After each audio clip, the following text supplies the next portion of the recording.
বক্তব্য রাখবেন। একদম দিকে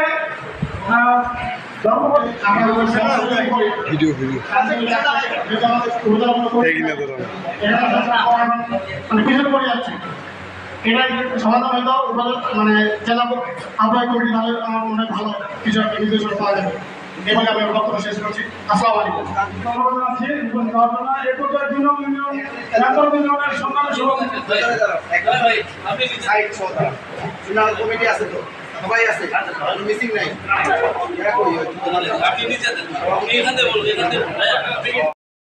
এতক্ষণ ইনফো টেলিভিশনের সাথে থাকার জন্য ধন্যবাদ।